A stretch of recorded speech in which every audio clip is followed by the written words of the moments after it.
Title: Attacks on Afghan Academic Units Part of an Info War.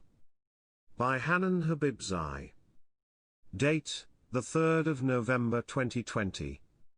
The Doha Agreement, signed between the Taliban and the United States, has paved the way for peace talks between the government and the Taliban. We hope this chapter is one of reconciliation and progress, not another chronicle of tears and bloodshed.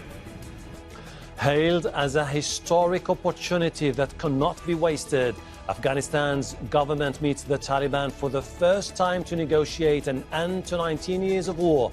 But can they overcome persistent violence and contesting ideologies to offer any hope of peace? But ongoing situation on the ground shows that significant efforts on the way to discredit these talks. Afghan government says for the Taliban, escalating violence means showing up presence and claim more territory in order to appear more powerful at the negotiations table in Qatar. The situation has rather more devastated Afghans when the Kabul University been attacked by armed men on Monday, killing 22 students and injuring many more. This perhaps removed the last shred of faith they may have had in the government ability in providing a safe environment.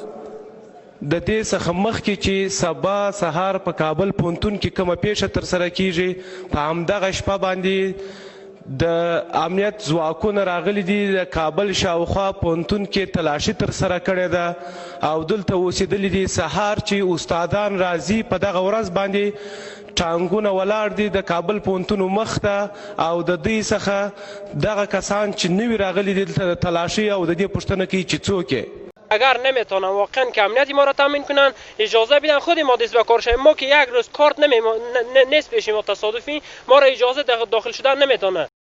But the Taliban has denied responsibility for the recent attacks on academic institutions, a spokesman said, adding that the attacks were not their work, but government forces insisted the ambush were carried out by the Taliban. Earlier, U.S. peace envoy Zalmay Khalilzad had repeatedly said in various interviews that some domestic and regional countries were trying to obstruct the ongoing peace process.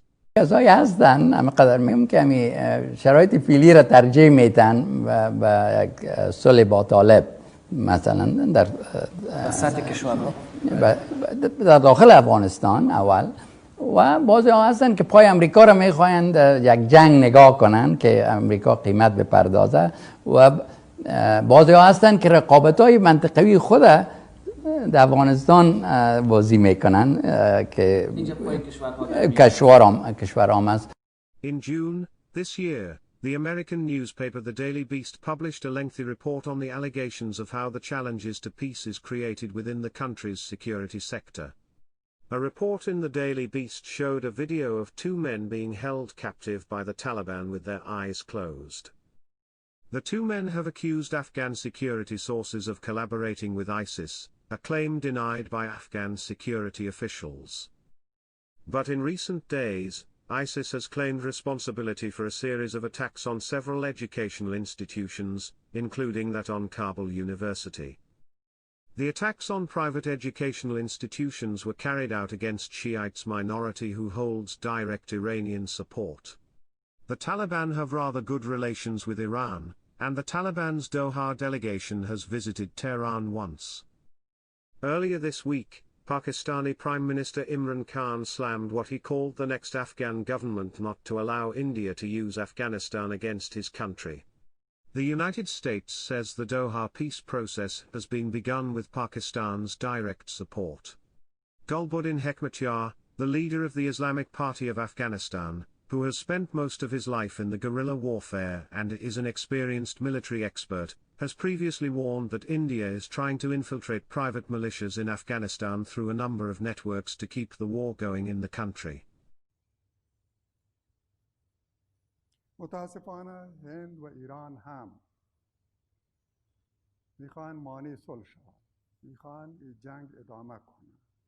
حتی برخی از مسئولین دولت اعتراف میکنن در صحبت‌های رسمیشان هم، در مصاحبه‌هایشان هم و در ملاقات‌های خصوصیشان هم که گویا هند به اونا وعده داده که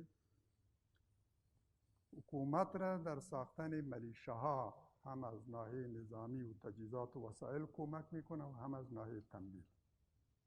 و حتما شنیدین که مسئولین میگوین که اگر امریکا ما را تنها گذاشت باکی نداره، ما منبع دیگری پیدا میکنیم، مرجع دیگری را جستجو میکنیم. Many analysts say that India is investing in thwarting the peace talks initiated by Pakistan and the United States in Doha. India has close ties with former members of the Northern Alliance who are now key members of Ashraf Ghani's government.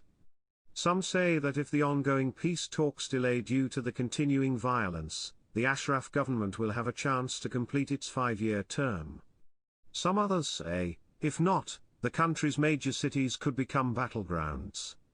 Signs of this are that US forces are currently reducing the number of their soldiers in accordance with the US Taliban's Doha Agreement. They are withdrawing while dismantling the military barracks they have built in Afghanistan. In this very critical time, experts accuse the Afghan government on creating hostile environment in Kabul, calling it, as of Taliban attacks, as an attempt to produce particular information in order to change the perspectives of the media, and to prevail over the minds of the US policymakers on the peace talks in Qatar. It is most noticeable that people in power in the country are playing either way using violence, but the main hit remains civilians.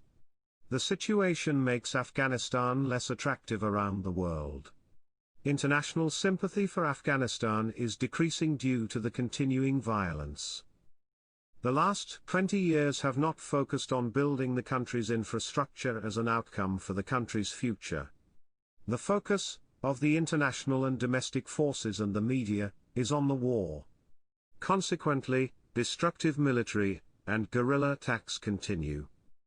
Furthermore, the taunt of the most common form of verbal irony exists about the drain of the billions of dollars aid packages to Afghanistan in the last 20 years.